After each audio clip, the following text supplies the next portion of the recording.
Hello दोस्तों, स्वागत है आप सभी का आपके अपने यूट्यूब चैनल बी लर्न में।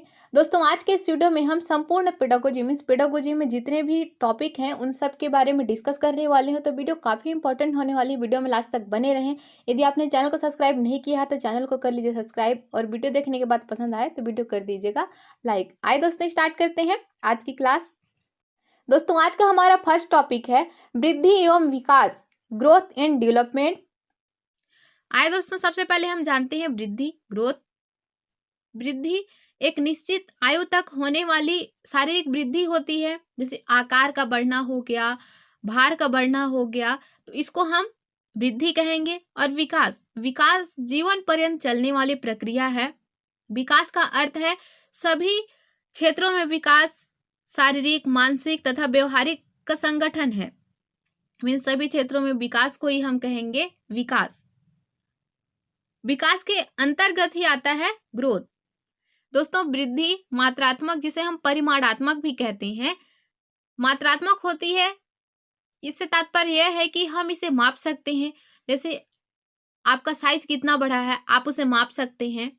आपका वेट भी आप माप सकते हैं। तो यह क्या है? वृद्धि है। दोस्तों, याद रखिएगा, विकास मात्रात्मक और गुणात्मक दोनों होती है, और यह क्वेश्चन कई बार आ चुका है। जब भी विकास की बात की जाए तो आप याद रखिएगा मात्रात्मक व गुणात्मक, क्वालिटेटिव एंड क्वांटिटेटिव बोथ, ये वाला ऑप्शन आता है तो आप उसको टिक कीजिएगा। अदरवाइज यदि क्वालिटेटिव ही दिया रहता है तो आप क्वालिटेटिव को टिक कीजिएगा। दोस्तों, हम विकास को पूरी तरह से मेजर नहीं कर सकते। फॉर एग्जाम्पल, यदि बच्चा, हम कहें कि आज आपकी बुद्धि कितनी है, और कल यदि हम कहें कि आपकी बुद्धि कितनी अधिक हुई है, मीन्स 1 ग्राम 1 केजी, तो इसे हम मेजर कर सकते हैं क्या? नहीं कर सकते। कुछ हद तक हम विकास को मेजर कर सकते हैं। फॉर एग्जाम्पल, यदि बच्चा आज अल्फाबेट नहीं जान रहा है, कल उसे अल्फाबेट आ जाती है, तो उस हम जान सकते हैं कि विकास हुआ है, उसमें विकास हुआ है, उसकी बुद्धि तीव्र हुई है पहले से। लेकिन हम पूरी तरह से तो मेजर नहीं कर सकते विकास को। दोस्तों, बात कर लेते हैं हम विकास के मुख्य प्रकार की। तो विकास को मुख्य 4 भागों में डिवाइड किया गया है: शारीरिक विकास, संज्ञानात्मक विकास, सामाजिक विकास और सांवेगिक विकास। Physical development, cognitive development, social development और इमोशनल डेवलपमेंट। शारीरिक विकास, फिजिकल डेवलपमेंट, जब आकार और वेट में वृद्धि हो रही है तो हम इसे शारीरिक वृद्धि कहते हैं। संज्ञानात्मक विकास मीन जब हमारी माइंड से रिलेटेड रहता है, जब कल्पना शक्ति, तार्किकता, हम तर्क करना सीख जाते हैं, तो हम इसे कह सकते हैं कि संज्ञानात्मक विकास हो रहा है। समाज में रहकर हम सामाजिक गुणों का अध्ययन करते हैं, हम सामाजिक गुणों को सीखते हैं, तो यह हमारा सामाजिक विकास होता है। सांवेगिक विकास, जब हम इमोशन पर कंट्रोल कर लेते हैं, जैसे बच्चा, यदि हम बच्चे को बोल देते हैं कि तुम्हारा खिलौना गुम गया है, तो बच्चा बिना सोचे समझे रोने लगता है, मेरा खिलौना गुम हो गया है। लेकिन जब हम बड़े होते जाते हैं तो हम समझ जाते हैं कि ये हमसे झूठ बोल रहे हैं कि हमारा खिलौना गुम नहीं हुआ है, ये हमें परेशान करने के लिए ऐसा बोल रहे हैं। तो हम रोने नहीं लगते, हम अपने इमोशन को कंट्रोल करना सीख जाते हैं। तो इसे ही हम कह सकते हैं कि हमारा सांवेगिक विकास हुआ है। आइए जानते हैं दोस्तों विकास के चरण, अवस्था। विकास के 4 चरण होते हैं, 4 अवस्थाएं होती हैं। पहला है शैशवावस्था, इन्फेंसी। दूसरा है पूर्व बाल्यावस्था, अर्ली चाइल्डहुड। तीसरा है उत्तर बाल्यावस्था, लेटर चाइल्डहुड। और चौथा है किशोरावस्था, एडोलसेंस। आइए दोस्तों, जानते हैं हम इनके बारे में कुछ इंपॉर्टेंट तथ्य।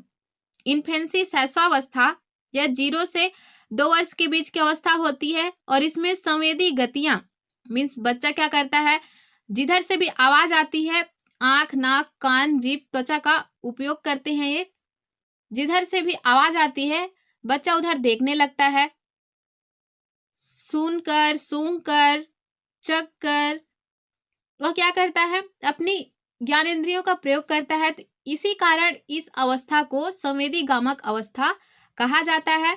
और याद रखिएगा, इन्फेंसी में ही, शैशवावस्था में ही सबसे अधिक वृद्धि होती है। तो कौन सी ऐसी अवस्था है जिसमें शारीरिक वृद्धि बहुत ही तीव्र गति से होती है? तो वह होती है शैशवावस्था। उसके बाद अर्ली चाइल्डहुड, पूर्व बाल्यावस्था, यह 2 से 6 वर्ष के बीच होती है। इसे टॉय एज भी कहते हैं। इस अवस्था में भी शारीरिक वृद्धि तीव्र गति से होती है। यदि सबसे अधिक शारीरिक वृद्धि किस अवस्था में होती है तो वह शैशवावस्था। यदि शैशवावस्था ऑप्शन में नहीं है, कई बार दोनों को एक साथ दे दिया रहता है, शैशवावस्था व पूर्व बाल्यावस्था, तो दोनों ही होंगे। और यदि शैशवावस्था व पूर्व बाल्यावस्था अलग अलग दिया गया रहता है ऑप्शन में, तो आप शैशवावस्था को चुनेंगे। उसके बाद है उत्तर बाल्यावस्था, लेटर चाइल्डहुड, इसे हम यंग एज भी कहते हैं और मिथ्या परिपक्वता काल भी कहते हैं। मीन्स इसमें 6 से 12 वर्ष के बीच के बच्चे आते हैं। उन्हें ऐसे लगता है, मिथ्या परिपक्वता काल कहने का अर्थ है कि उन्हें लगता है कि वे मेच्योर हो गए हैं, लेकिन हुए नहीं रहते हैं। इसी कारण इस अवस्था को मिथ्या परिपक्वता काल कहा जाता है। इसके बाद लास्ट है किशोरावस्था, 12 से लेकर 18 वर्ष के बीच। इस अवस्था को जीवन का स्वर्णिम काल कहा जाता है। याद रखिएगा, जीवन का ऐसा कौन सा काल है जिसे स्वर्णिम काल कहा जाता है, इस प्रकार से क्वेश्चन भी बनता है। और किशोरावस्था को ही संघर्ष एवं तनाव की अवस्था कहते हैं, परिवर्तन काल भी कहते हैं। नेक्स्ट है दोस्तों प्रिंसिपल ऑफ डेवलपमेंट, विकास का सिद्धांत, जिसमें पहला है विकास सतत प्रक्रिया है, या फिर हम कह सकते हैं सतत विकास का सिद्धांत। मीन्स विकास जो है जन्म से लेकर मृत्यु तक जीवन पर्यंत चलती रहती है। सेकेंड है दोस्तों सामान्य से विशिष्ट की ओर, मीन्स विकास की जो प्रक्रिया है वह सामान्य से विशिष्ट की ओर होती है। जैसे बच्चा छोटा होता है, यदि वो खिलौने को देखता है तो वह अपने हाथ पैर को और कुछ आवाजें भी प्रतिक्रिया करने लगता है। मीन्स अपनी पूरी बॉडी को वह क्या करता है, अपनी पूरी बॉडी को मूव करने लगता है। लेकिन जब जैसे जैसे वह बड़ा होता है तो खिलौनों को देखता है तो वह हाथ से पकड़ता है, ओनली वह हाथ से पकड़ने की कोशिश करता है। तो इस प्रकार हम कह सकते हैं कि सामान्य से विशिष्ट की ओर विकास की प्रक्रिया होती है। थर्ड है परस्पर संबंध का सिद्धांत। यदि कोई होशियार बच्चा है, मीन्स जो जन्म से ही होशियार है, तो वह आगे चलकर भी एक्टिव होगा, होशियार होगा। और यदि कोई बच्चा जन्म से ही क्या है, मंद बुद्धि वाला है, मीन्स उसकी शारीरिक वृद्धि भी कम है और उसकी जो बुद्धि है वो भी थोड़ी कम है, तो जब वह आगे बड़ा होगा तो वह थोड़ा सा कम बुद्धि वाला, अल्प बुद्धि वाला होगा और उसकी जो शारीरिक वृद्धि होगी वह भी कम होगी। मीन्स यदि कोई बच्चा दिमाग से तेज है तो उसकी शारीरिक वृद्धि भी तीव्र गति से होगी। कहने का तात्पर्य यह है कि परस्पर संबंध होता है, यदि वह एक क्षेत्र में आगे है तो अदर क्षेत्र में भी वह आगे होगा। उसके बाद नेक्स्ट है विकास की दिशा का सिद्धांत। विकास की जो दिशा होती है वह सिर से पैर की ओर होती है। बच्चा जन्म के बाद सबसे पहले वह सिर पर अपना कंट्रोल करता है, पहले वह अपने सिर को स्थिर करता है, उसके बाद बैठता है, बैठने के बाद धीरे धीरे घुटने के बल चलता है और उसके बाद वह पूरी तरह से चलता है। तो इस प्रकार हमने देखा कि विकास जो है वह सिर से पैर की ओर होता है। व्यक्तिगत भिन्नताओं का सिद्धांत, हर व्यक्ति में अपनी अलग अलग विभिन्नता होती है। मीन्स विकास जो होता है वह हर व्यक्ति में अलग अलग तरीके से होता है। निरंतर विकास का सिद्धांत, विकास निरंतर होते रहती है, भले ही विकास कभी धीमी और कभी तीव्र हो जाती है, लेकिन कंटिन्यूअसली विकास होती रहती है। और लास्ट है एकीकरण का सिद्धांत। एकीकरण का सिद्धांत से तात्पर्य है कि बच्चा पहले धीरे धीरे क्या करेगा, एक चीज को सीखेगा, दूसरी चीज को सीखेगा, उसके बाद उन दोनों चीजों को जोड़कर वह यूज करना सीखेगा। जैसे बच्चा पहले क्या करता है, पहले हाथ को उठाता है, उसके बाद उंगलियों को मूव करता है, फिर जब धीरे धीरे समय के साथ वह एक साथ ही हाथ को और उंगलियों को मूव करना सीख जाता है, तो इसे ही कहते हैं एकीकरण का सिद्धांत। आई होप अच्छे से क्लियर हुआ होगा। उसके बाद है दोस्तों बुद्धि, इंटेलिजेंस, मोस्ट इंपॉर्टेंट टॉपिक। जितने भी हम टॉपिक करा रहे हैं सभी टॉपिक मोस्ट इंपॉर्टेंट है। हम सिलेबस के अकॉर्डिंग टॉपिक उठाकर तैयारी कर रहे हैं ताकि सीडीपी की कंप्लीट प्रिपरेशन हो जाए। बुद्धि बहुआयामी होती है, कई बार एग्जाम में पूछा जाने वाला क्वेश्चन है बुद्धि के बारे में। बुद्धि बहुआयामी होती है दोस्तों। बहुबुद्धि का सिद्धांत हार्वर्ड गार्डनर ने दिया था। एक कारक सिद्धांत बिने ने दिया था। द्विकारक सिद्धांत स्पीयरमैन ने, और बहुकारक सिद्धांत। थॉर्नडाइक ने बुद्धि लब्धि निकालने का फार्मूला होता है IQ, मानसिक आयु, मेंटल एज अपॉन वास्तविक आयु गुणा 100। जैसे क्वेश्चन में कई बार पूछ दिया रहता है कि एक बालक की वास्तविक आयु 10 वर्ष है और उसकी जो मानसिक आयु है वह 12 वर्ष है, तो उसकी बुद्धि लब्धि क्या होगी। मानसिक आयु कितनी दी गई है 12, 12 बटे कितना हो जाएगा, उसकी वास्तविक आयु कितनी है 10 है, गुणा 100।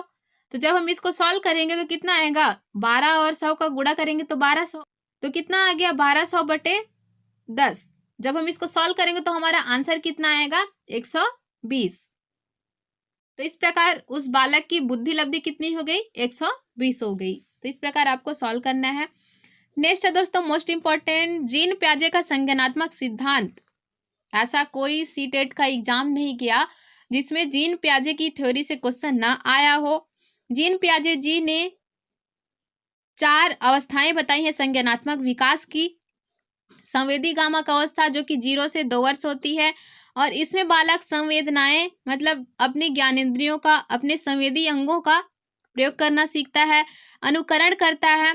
प्रतिवर्ती क्रियाएं मीन्स पलकों का झपकना, ये क्या हो गया परिवर्ती क्रियाएं हो गई। तो परिवर्ती क्रियाएं, अनुकरण और संवेदी अंगों का प्रयोग करना वह सीख जाता है संवेदी गामक अवस्था में, जो कि 0 से 2 वर्ष के बीच होती है। उसके बाद है पूर्व संक्रियात्मक अवस्था जो कि 2 से 7 वर्ष के बीच होती है।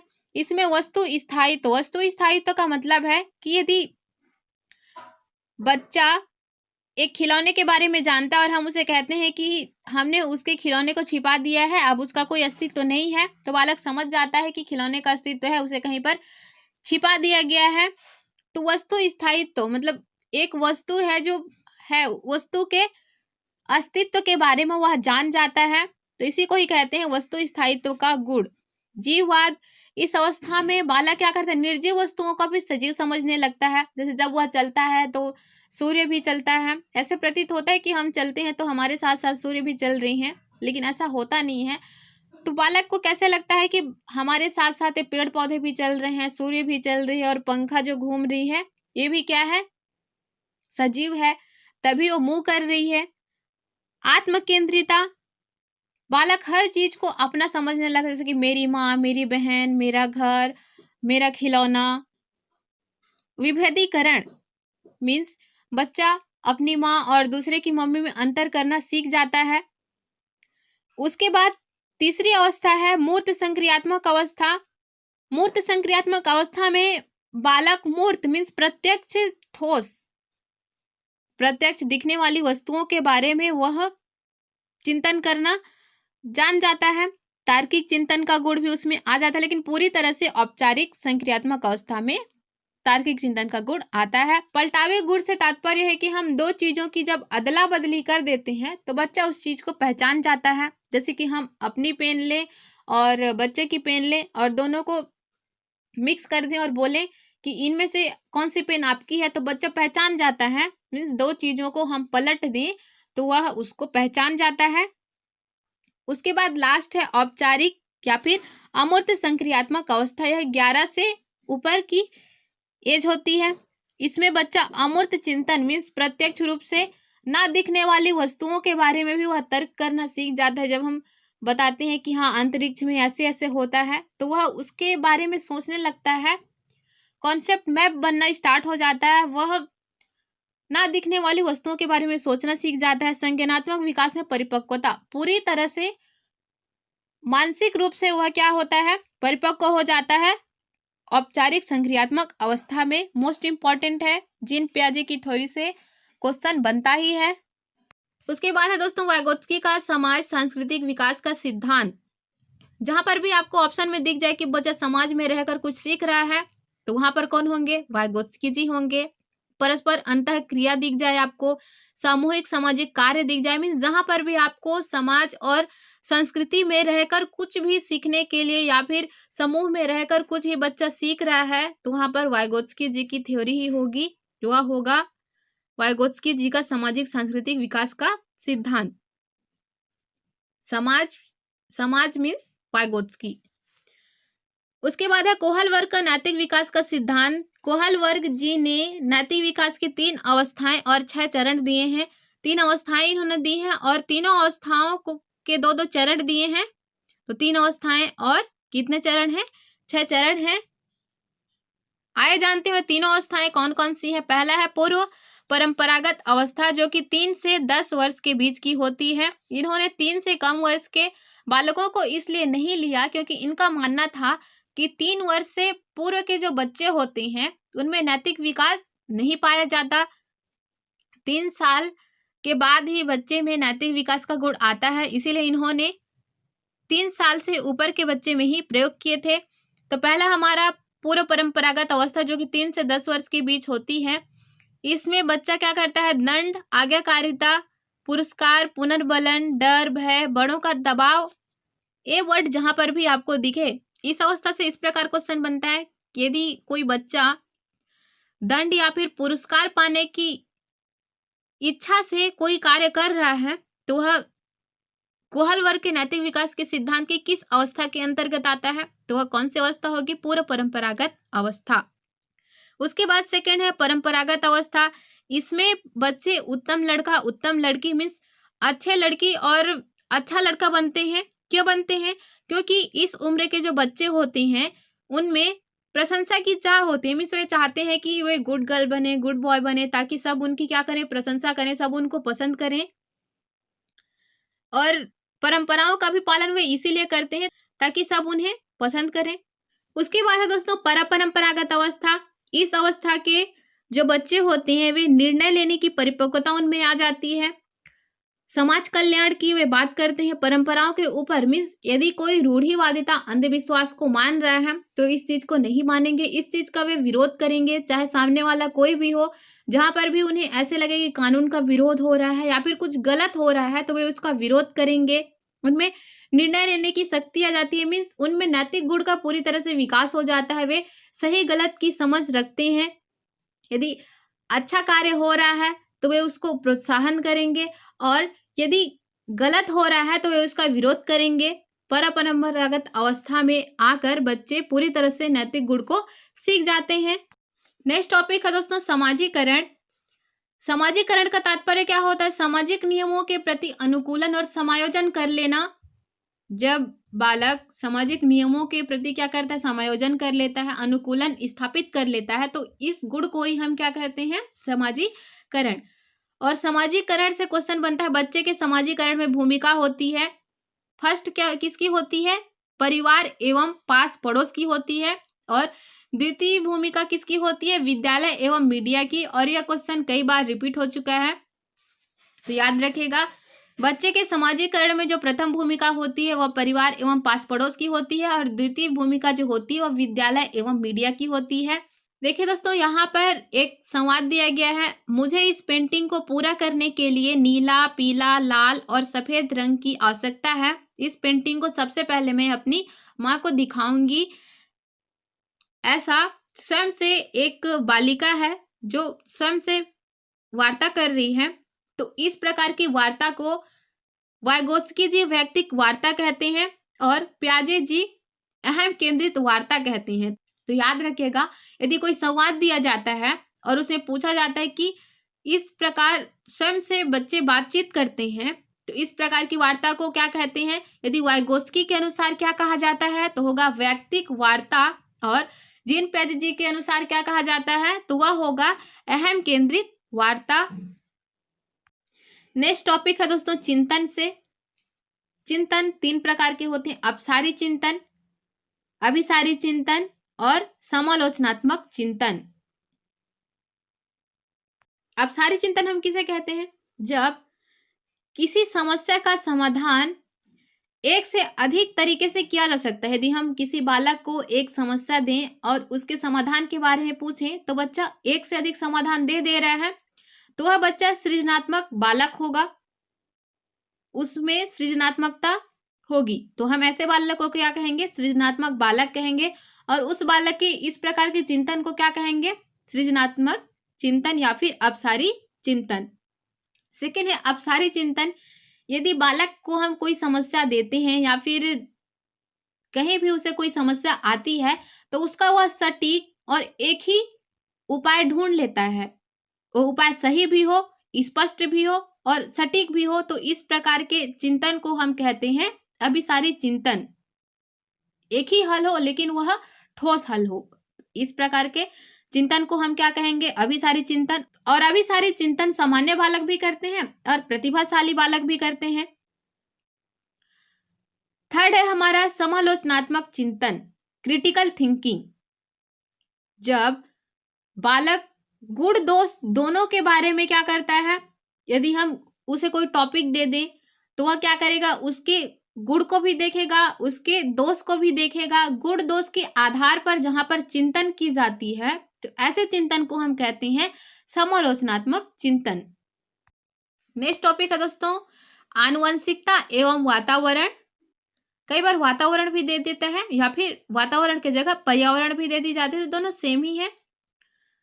आनुवंशिकता एवं वातावरण के बीच जटिल पारस्परिक क्रिया के कारण व्यक्तिक विभिन्नता पाई जाती है। मीन्स जो व्यक्तिक विभिन्नता होती है, प्रत्येक बालक में अलग अलग जो योग्यता होती है, एबिलिटी होती है, वह आनुवंशिकता एवं वातावरण के बीच जटिल पारस्परिक क्रिया के कारण ही होती है। आनुवंशिकता और वातावरण के संयोग से ही बालक का व्यक्तित्व हो बनता है। जैसे उसका यदि वातावरण जैसा होगा, बालक भी क्या होगा, उसके सोचने का तरीका, उसका रहन सहन भी उसी प्रकार होगा। तो दोस्तों आनुवंशिकता एवं वातावरण बालक के व्यक्तित्व में काफी प्रभाव डालते हैं। उसके बाद नेक्स्ट टॉपिक है लिंग एवं जेंडर। लिंग नैसर्गिक होता है, प्राकृतिक होता है, जिसे हम चेंज नहीं कर सकते, जैसे कि लड़का और लड़की। तो जो नैसर्गिक है, प्राकृतिक है, जिसे चेंज नहीं किया जा सकता, उसे कहते हैं लिंग। और जेंडर एक सामाजिक संरचना है, मीन्स इसे हमारे समाज के लोगों ने बनाया है। कुछ कार्य लड़कियों के लिए निर्धारित किए गए हैं और कुछ कार्य लड़कों के लिए निर्धारित किए गए हैं। तो ये सामाजिक संरचना है, इसे ही कहा जाता है जेंडर, जिसे समय के साथ परिवर्तन किया भी जा सकता है। जैसे पहले क्या था, पहले था कि लड़कियों को बाहर जाने की स्वतंत्रता नहीं थी और लड़के बाहर जा सकते थे, लेकिन उस नियम को चेंज कर दिया गया तो जेंडर चेंज हुआ। अभी वर्तमान में हम देखें तो लड़कियां भी बाहर जा सकती हैं, वे जॉब कर सकती हैं, जो भी करना चाहें स्वेच्छा से वह कर सकती हैं। लड़के लड़कियों को समान अवसर दिया गया है।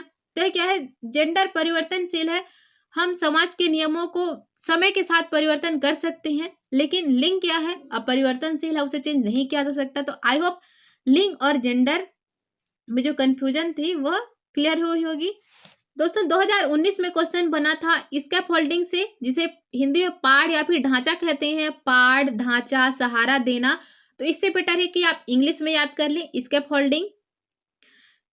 स्कैप होल्डिंग क्या होती है, किसी कार्य को या किसी प्रश्न को हल करते समय आवश्यकता पड़ने पर बच्चों को शिक्षक या बड़ों द्वारा दिया जाने वाला सहयोग होता है स्कैप होल्डिंग। मीन्स यदि बच्चा किसी क्वेश्चन को सॉल्व कर रहा है और कहीं पर रुक जाता है, अटक जाता है, तो इस सिचुएशन में क्या करते हैं, या तो शिक्षक या तो बड़े क्या करते हैं, उसकी थोड़ी सी हेल्प कर देते हैं या फिर हिंट दे देते हैं। तो इसे ही कहा जाता है स्कैप होल्डिंग। नेक्स्ट टॉपिक है दोस्तों संज्ञान और संवेग से। तो संज्ञान और संवेग एक दूसरे से संबंधित होते हैं, सन्निहित होते हैं। यह क्वेश्चन भी कई बार रिपीट हो चुका है कि संवेग और संज्ञान एक दूसरे से क्या होते हैं, और ऑप्शन में दे दिया रहता है, 3 ऑप्शन जो भी हो, और एक ऑप्शन दिया रहता है संबंधित है या फिर सन्निहित है। तो इसका राइट आंसर होता है संज्ञान एवं संवेग एक दूसरे से संबंधित होते हैं, सन्निहित होते हैं। संवेग व्यक्ति की उत्तेजित दशा होती है, जैसे कि डर, भय, खुशी, क्रोध। संवेग हम उस इमोशन जो कि क्षणिक होता है, जब हम किसी चीज को देखते हैं तो या तो डर जाते हैं तो एकदम से हमारे संवेग में परिवर्तन हो जाता है। फिर जब हमारा डर समाप्त हो जाता है तो हम नॉर्मल हो जाते हैं।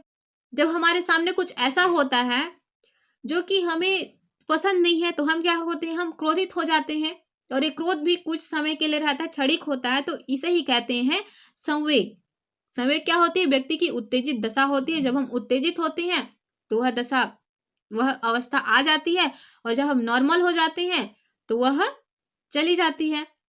संज्ञान, संज्ञान मीन्स बुद्धि, बुद्धि, कल्पना शक्ति, तार्किकता, ये क्या होती है, संज्ञान होती है। मीन्स जो हमारे सोचने समझने की क्षमता होती है, शक्ति होती है, वही होता है हमारा संज्ञान। उसके बाद नेक्स्ट है दोस्तों अभिप्रेरणा। तो अभिप्रेरणा हम किसे कहते हैं? अभिप्रेरणा प्रत्येक वह चीज जो आपको किसी कार्य को करने के लिए प्रेरित करे, प्रेरणा दे, उसे ही कहते हैं अभिप्रेरणा। दोस्तों अभिप्रेरणा दो प्रकार की होती है, आंतरिक अभिप्रेरणा और बाह्य अभिप्रेरणा। आंतरिक अभिप्रेरणा जो हमारे खुद के अंदर से हो कि हाँ हम इस चीज को करें, हम खुद से प्रेरित होते हैं, उसे कहा जाता है आंतरिक अभिप्रेरणा। जैसे कि अभी सीटेट का एग्जाम है और सीटेट के एग्जाम है, इसके लिए आप पहले से ही प्रिपेयर कर रहे हो, तो यह हो गया आपका आंतरिक अभिप्रेरणा। लेकिन एग्जाम है इसीलिए आप पढ़ रहे हो, तो यह बाह्य प्रेरणा, मतलब एग्जाम है इसीलिए पढ़ रहे हो, ठीक है। एग्जाम के कारण रीजन क्या हो गया, कहाँ से आपको प्रेरणा मिल रही है, एग्जाम आपको क्लियर करना है इसीलिए आप पढ़ रहे हो, तो यह हो गया आपका बाह्य अभिप्रेरणा। और कोई चीज जैसे कोई किताब है तो वो किताब आपको अच्छी लगती है तो आप उसको पढ़ रहे हैं, तो यह क्या है, आंतरिक अभिप्रेरणा। यदि आप किसी चीज को स्वयं से करते हो, आपको स्वयं से प्रेरणा मिलती है और करते हो, तो वह होती है आंतरिक अभिप्रेरणा।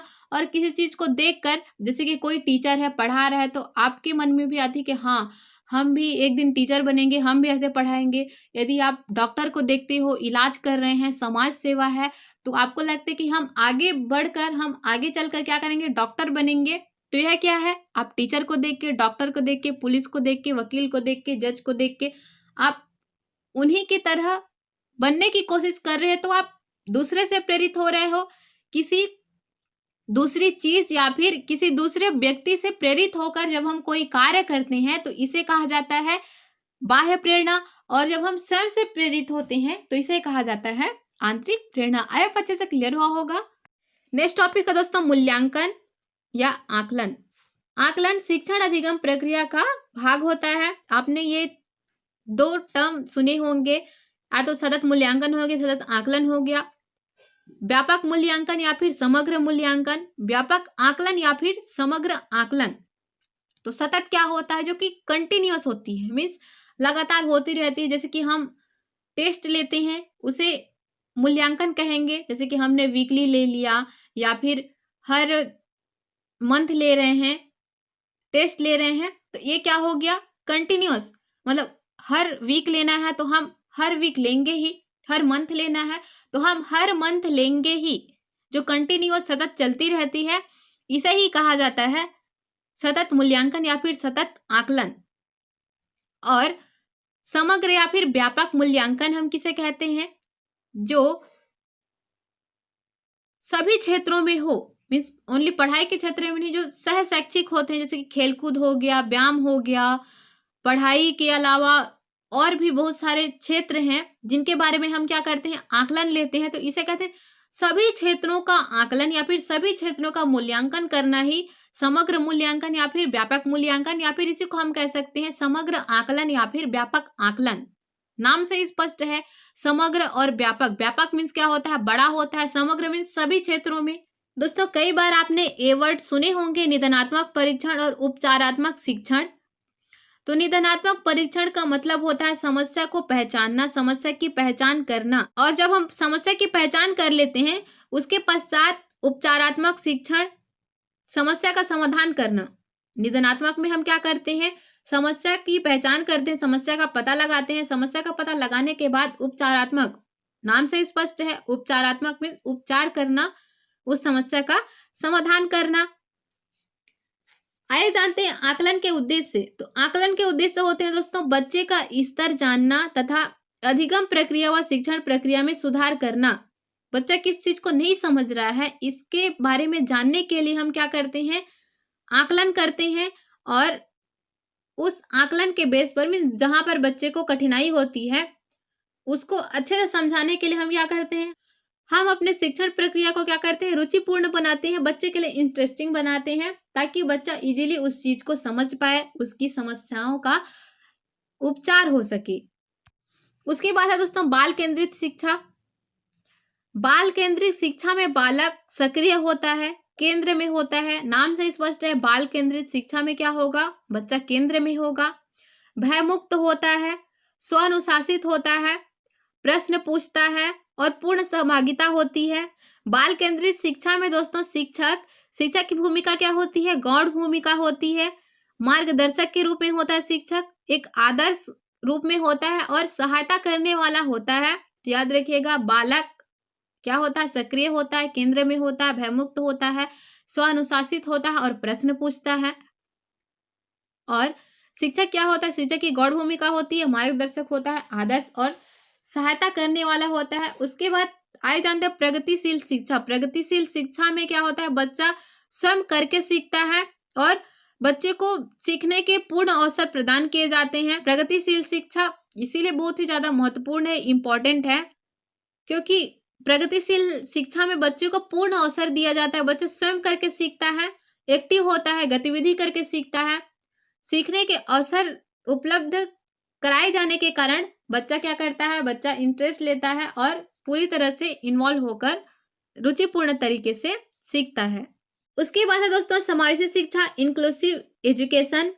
एक साथ बिना भेदभाव के शिक्षा को ही हम कहते हैं समावेशी शिक्षा। मीन्स सामान्य हो या फिर विशिष्ट बालक हो, सबको एक साथ शिक्षा दिया जाना ही कहलाता है समावेशी शिक्षा। दोस्तों एग्जाम में क्वेश्चन बनता है यहाँ से कि बालक, जाहिर सी बात है समावेशी शिक्षा है तो उसमें क्या होंगे? सामान्य बालक भी होंगे, विशिष्ट बालक भी होंगे, तो उनमें पर्याप्त विभिन्नता भी पाई जाएगी। तो उनके व्यक्तिगत विभिन्नता का हमें क्या करना चाहिए? सम्मान करना चाहिए और ये समझना चाहिए कि प्रत्येक जो बालक है, हर बालक में अपनी अलग अलग योग्यता होती है। सभी बालक सीख सकते हैं, तो हमें उनकी व्यक्तिगत जो विभिन्नता होती है उनका सम्मान करना चाहिए। दोस्तों आज का हमारा लास्ट टॉपिक है अधिगम अक्षमता, लर्निंग डिसेबिलिटीज से क्वेश्चन आता ही है, एक नया क्वेश्चन बनता ही है। फर्स्ट है डिसलेक्सिया, यह पठन से संबंधित होती है। यदि पढ़ते समय बच्चा क्या करता है? सा को वाच पढ़ देता है, डी को बी पढ़ देता है, तो इस प्रकार से क्वेश्चन आता ही है, कई बार क्वेश्चन में आ चुका है। डिसलेक्सिया से पठन संबंधित किसी भी प्रकार की समस्या होती है तो वह होती है डिसलेक्सिया। डिस्ग्राफिया, लेखन संबंधित, यदि बच्चा लिख नहीं पा रहा है तो वह लेखन संबंधित समस्या होगी, जिसे हम डिस्ग्राफिया कहते हैं। थर्ड है डिसकैलकुलिया, कैलकुलेशन से संबंधित या फिर गणित में किसी भी प्रकार से बच्चे को दिक्कत आती है, परेशानी आती है, तो यह जो समस्या होती है वह डिसकैलकुलिया कहलाती है। इसके बाद अफेजिया, अफेजिया में भाषा संबंधित, यदि बच्चा अपनी बात को, अपने विचारों को व्यक्त नहीं कर पा रहा है, मीन्स उसमें संप्रेषण कौशल नहीं है, यदि वह भाषा प्रयोग अच्छे से नहीं कर पा रहा है तो हम इसे कहेंगे अफेजिया। डिस्मोर्फिया में बच्चे को भ्रम हो जाता है। नेक्स्ट है दोस्तों अप्रेक्सिया, यह गामक कौशल से संबंधित होती है। मीन्स यदि कोई बालक अच्छे से उछल कूद नहीं कर पा रहा है, तो उसके मोटर स्किल्स का उपयोग नहीं कर पा रहा है, अच्छे से दौड़ नहीं पाता है, जंप नहीं कर पाता है, तो यह क्या होगा? अप्रेक्सिया होगा। डिस्थीमिया, डिस्थीमिया लर्निंग डिसेबिलिटी से जो बच्चे ग्रसित होते हैं वे तनाव से संबंधित होते हैं। मीन्स हर छोटी छोटी बातों में क्या होता है? वे टेंशन लेते हैं, टेंशन लेने लग जाते हैं, तो इस प्रकार से जो विकार होता है उसे हम कहते हैं डिस्थीमिया। दोस्तों इसी तरह के और वीडियो देखने के लिए चैनल को सब्सक्राइब कर लीजिए, बेल आइकन को प्रेस कर लीजिए। मिलते हैं नेक्स्ट वीडियो में। Thank you so much for watching this video.